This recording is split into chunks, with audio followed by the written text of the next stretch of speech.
श्री महाप्रज्ञ गुरवे नमः।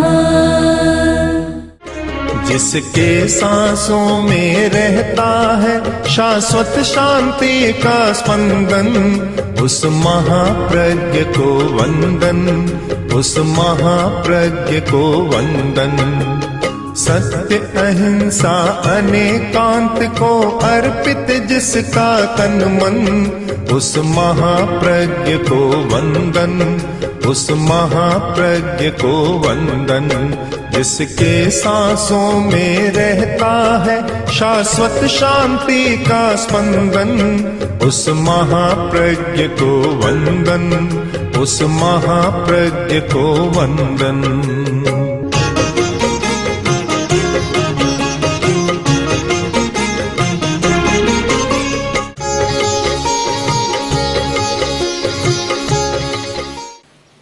एक आदमी धर्म करता है, एक नहीं करता, क्या फर्क पड़ता है?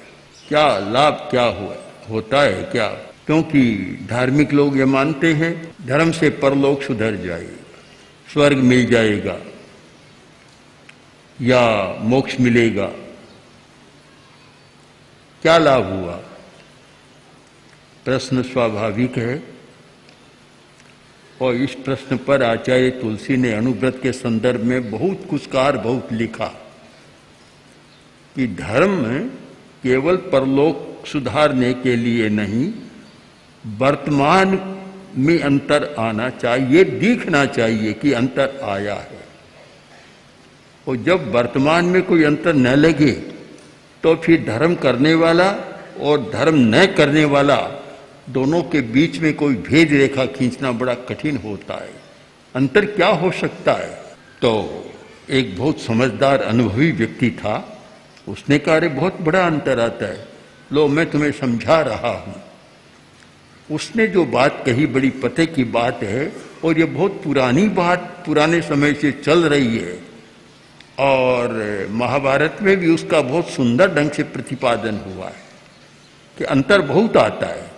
क्या कि देखो साफ है कि जो आदमी धर्म करने वाला है, जिसमें धर्म की चेतना जाग गई है, ये संप्रदाय की चेतना नहीं, धर्म की चेतना जाग गई है,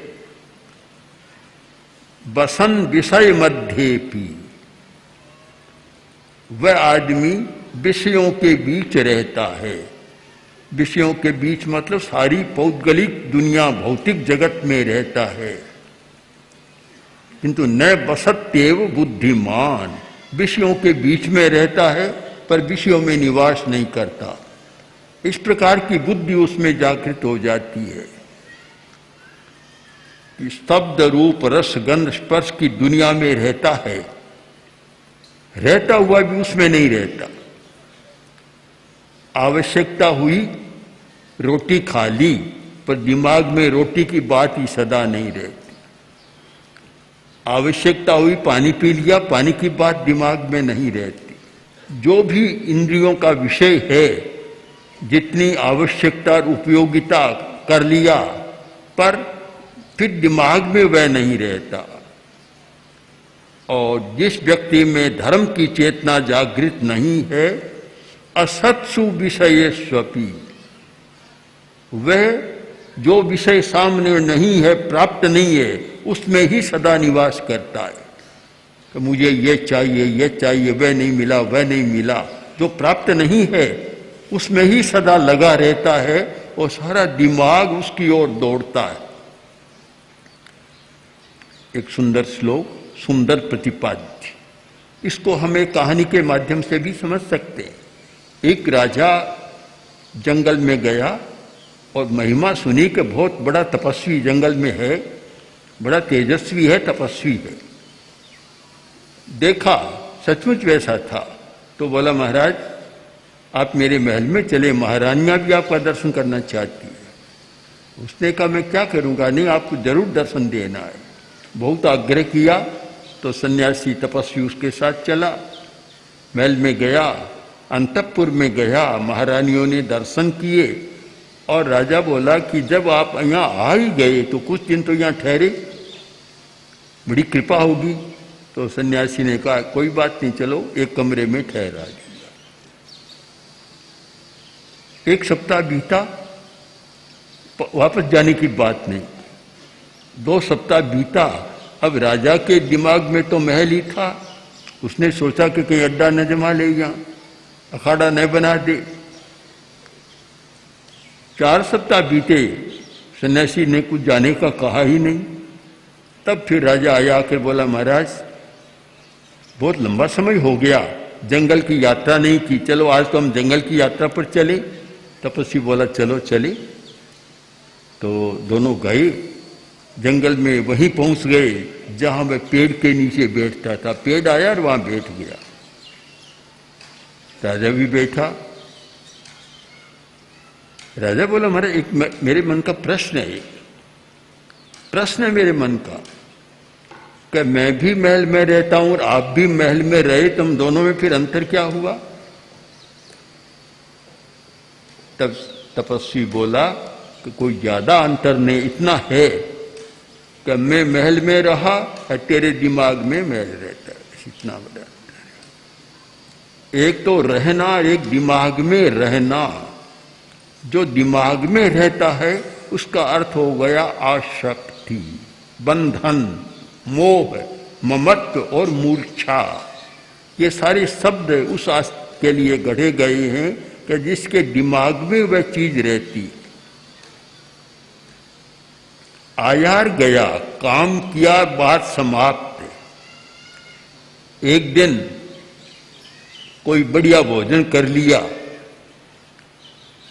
अब दूसरे दिन बैठा और वापस उसी की स्मृति आती है कि आज वह नहीं, वह नहीं, वह नहीं है, आज तो डोसा नहीं है, इडली नहीं है, आज तो वह नहीं है। सारा दिमाग में वही बात आती है। इसका मतलब एक बंधन हो गया। धर्म की चेतना का इतना अंतर है कि एक धार्मिक व्यक्ति की बुद्धि शुद्ध हो गई है, उदात्त चेतना जाग गई है, वह उपयोग करता है किंतु उससे बंधता नहीं है। और एक यह होता है कि उपयोग तो कम करता है, जो प्राप्त नहीं है उसकी लालसा से भी बंधा हुआ रहता है कि यह नहीं मिला, यह नहीं मिला, यह नहीं मिला।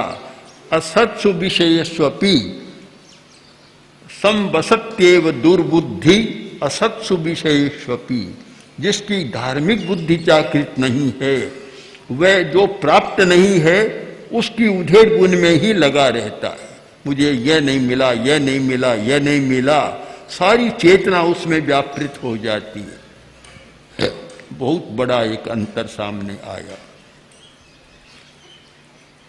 और इतना बड़ा अंतर है कि यदि धार्मिक चेतना जागृत हो जाए तो फिर प्रतिबद्धता नहीं होती कि आज इस प्रकार की साड़ी ही मुझे चाहिए, इस प्रकार का कोट पतलून भी मुझे चाहिए,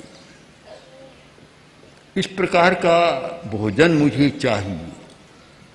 यानी पदार्थ से इतने बन जाते हैं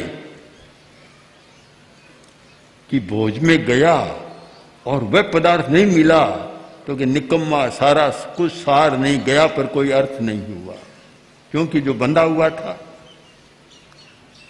उसके सामने न स्वास्थ्य मुख्य रहता, न उदर भूख की पूर्ति मुख्य रहती, उसके सामने मुख्य रहता है पदार्थ का, वह नहीं मिला मुझे। हम पूरे जीवन का विश्लेषण करें कि आवश्यकता और उपयोगिता का काम कितना होता है और अनावश्यक कार्य कितना होता है।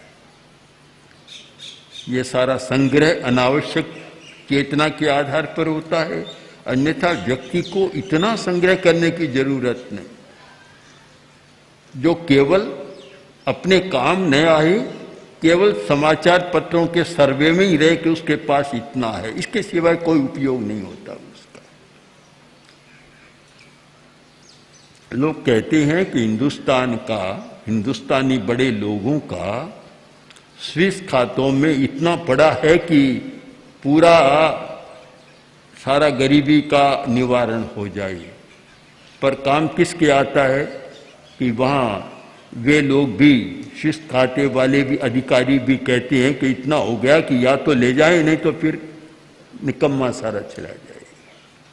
बस ये एक हो गया ना कि आसक्ति में ये होता है मेरे पास है, इतने में दिमाग उसका बस ठंडा रहता है, संतोष मानता है मेरे पास है।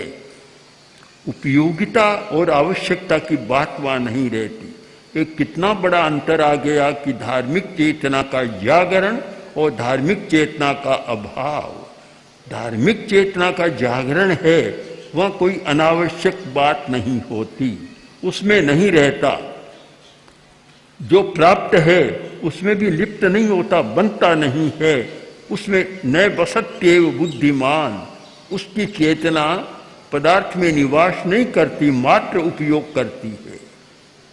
और जिसमें धार्मिक चेतना जागृत नहीं है उसको मिलता नहीं है, फिर भी उसकी बुद्धि हमेशा उसमें पदार्थ में रहती है। ये सपनों की कहानियां इसी सच्चाई को प्रकट करती है। पुजारी उठा और पूरे गांव को निमंत्रण दे आया कि आज कोई रसोई मत बनाओ, मेरे घर सबको भोजन करना है, मैं आज सबको घेवर खिलाऊंगा। लोगों को आश्चर्य हुआ कि कहां से लाया घेवर इतने। लोगों को घेवर के नाम से शायद ज्यादा आकर्षण होता होगा। किसी ने रसोई बनाई, 9 बज गए, 10 बज गए, 11 बज गए, तब लोगों ने सोचा रे अभी तक कोई निमंत्रण नहीं आया वापस, आखिर पता तो करें। सब भूखे बैठे हैं, नाश्ता भी नहीं किया घेवर खाने की लालसा, सब भूखे हैं। 2-4 आदमी मिलकर गए, मंदिर का दरवाजा खोला, पुजारी बैठा है। बोले पुजारी जी अब सबको खिलाओ, निमंत्रण तो दे आए पूरे गांव को, अब खिलाओ। अरे भाई थोड़ी देर ठहरो, एक बार और सो जाता हूं। अरे क्या होगा, सोने से क्या होगा?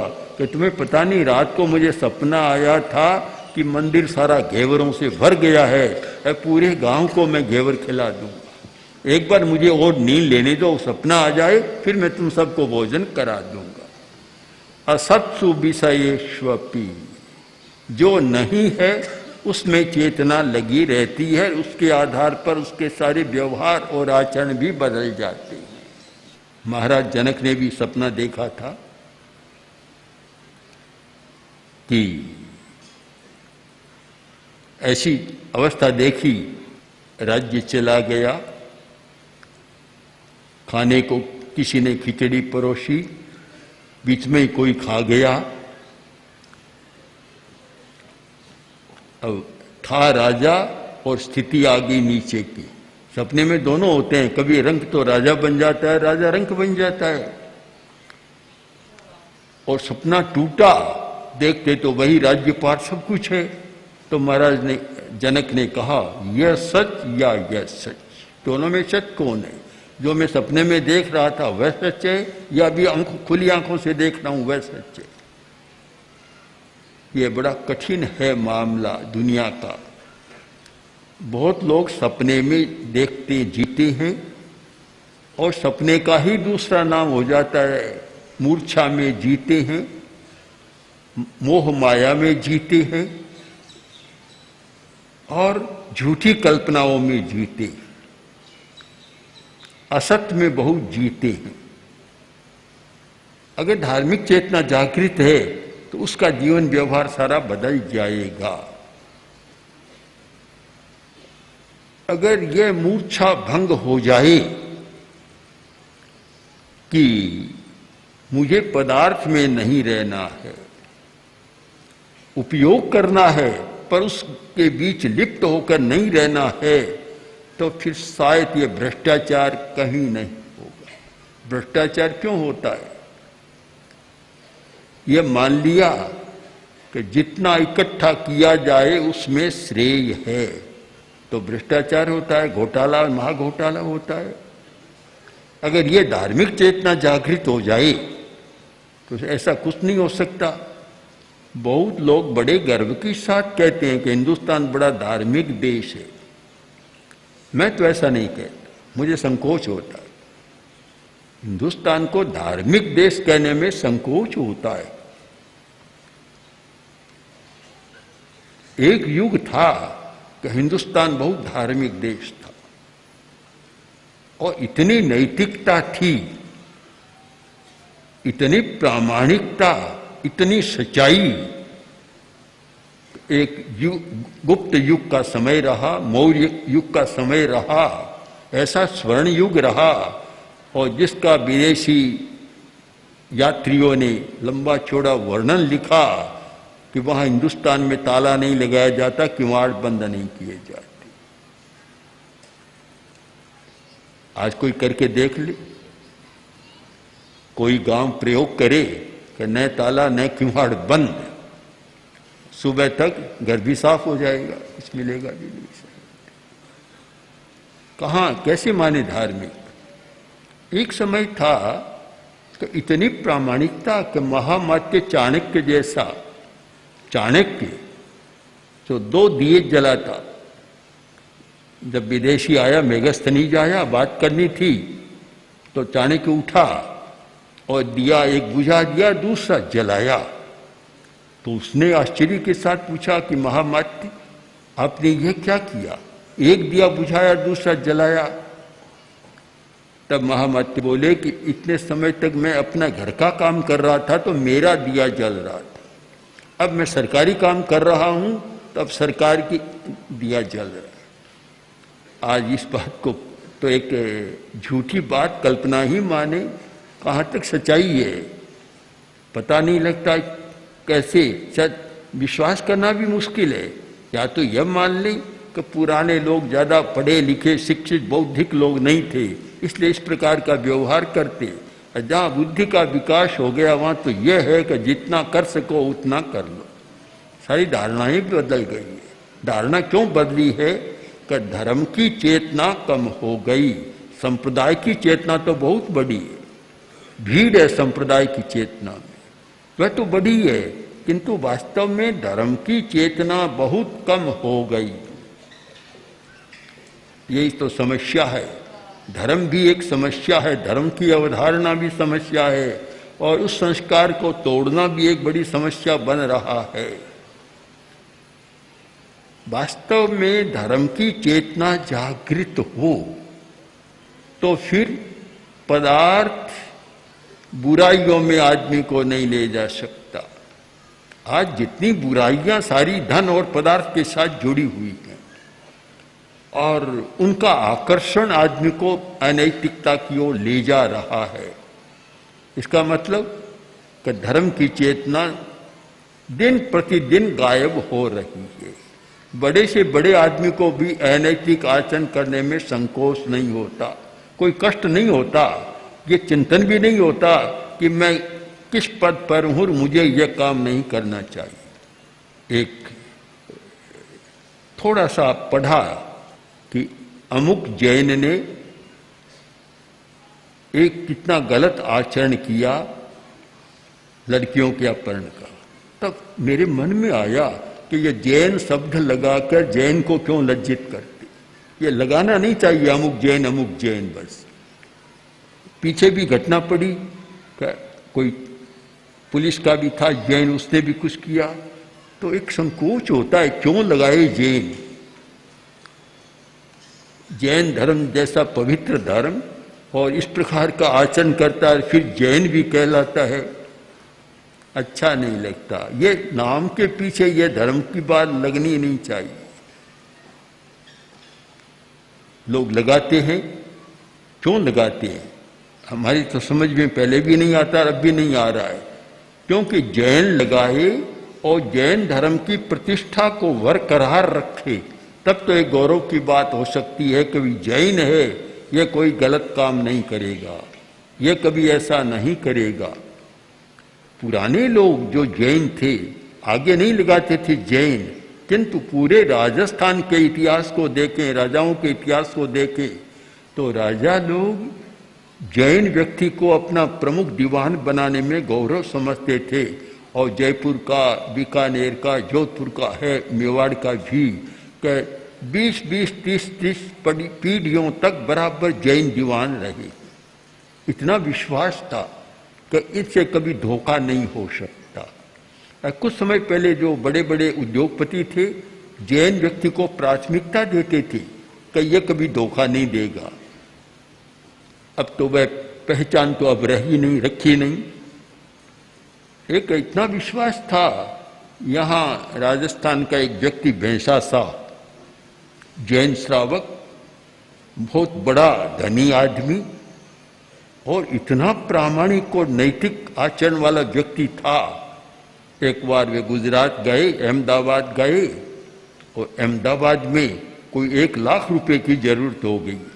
तब अपने कर्मचारी को भेजा कि अमुक सेठ के पास जाओ और 1 लाख रुपए की हुंडी करा लो। वह गया, उसने कहा कि 1 लाख रुपया भैंसा शाह के नाम हुंडी। उसने कहा इसका साक्ष्य, एक डिबिया निकाली, डिबिया निकाल कर कहा इसमें यह भैंसा शाह की मूछ का बाल है। उसने डिबिया को रख लिया, 1 लाख रुपए की हुंडी कर दी। आज तो पूरा भैंसा शाह कोई बैठा दे तो भी नहीं करेंगे, मूछ के बाल की तो बात ही कहाँ है। एक कितना अंतर आया है, धार्मिक चेतना की कमी कितनी हुई है और कितना अंतर आ गया। ये क्यों हुआ कि धार्मिक चेतना जागृत नहीं है, उल्टा हो रहा है। धर्म के नाम चलने वाले संप्रदाय तो आगे आ रहे हैं और धर्म पीछे जा रहा है। तो हम ये बात दोहरानी चाहिए, कभी धर्म प्रमुख रहना चाहिए, संप्रदाय नंबर 2। संप्रदाय तो एक व्यवस्था है कि जहाँ बैठ कर आदमी आराधना कर सके, व्यवस्था कर सके सारी, तो वह तो सारा हो गया और धर्म की बात बिल्कुल गौण हो गई। अगर यही क्रम चला तो हो सकता है कि एक दिन धर्म ऐसा शब्द बन जाए कि समाप्ति के कगार पर भी चला जाए। आज जैसे राजा शब्द इतिहास से लुप्त होता जा रहा है, 2-4 पीढ़ियों के बाद आने वालों को समझना कठिन होगा कि राजा क्या होता है, परिभाषा कर व्याख्या कर बताना पड़ेगा। तो ऐसा होता है, धर्म भी क्या ऐसा न हो जाए। अगर यही क्रम चला तो एक भारी समस्या है। तो निश्चित माने कि धर्म की चेतना जागृत हो, जिससे कि इस पौद्गलिक और भौतिक दुनिया में रहता हुआ भी आदमी कोरा भौतिक न बने, उसमें निवास न करे, काम ले पर उसमें आसक्त न बने। अगर इस प्रकार की चेतना का विकास हो तो फिर धर्म प्रधान और संप्रदाय उसका सहायक बनेगा। आज तो ऐसा हो गया कि स्वामी का तो पता नहीं है, सहायक वह प्रमुख आसन पर आकर बैठ गया। बड़ी समस्या यही है कि किस प्रकार हमें चेतना का रूपांतरण करना है, चेतना को बदलना है। ओम हर। आचार्य महाप्रज्ञ 20वीं 21वीं सदी के अतुलनीय दार्शनिक, अद्वितीय विचारक, विलक्षण साहित्यकार, अद्भुत प्रवचनकार तथा जन उद्धारक थे। उनके सृजनशील चिंतन कल्याणी वाणी ने प्रत्येक व्यक्ति के हृदय में एक स्थान बनाया। सरल भाषा में जीवन की सच्चाइयों को छूने वाले उनके विचार श्रोता व पाठक के हृदय में उतरकर आत्मनिरीक्षण, स्वदोष दर्शन व आत्म परिष्कार की भावना जागृत करते हैं। उनका समग्र साहित्य अब आ रहा है महाप्रज्ञ वाङ्मय के रूप में। 121 पुस्तकों की यह नवीन समायोजना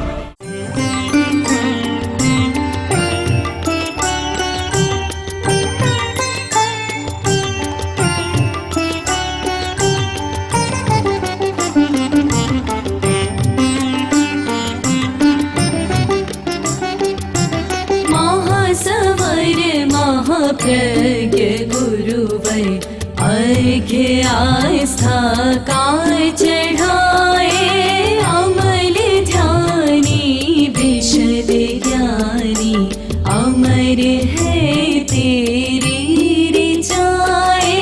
महासमर महाप्रज्ञ गुरुवर अर्घ्य आस्था काय चढ़ाए।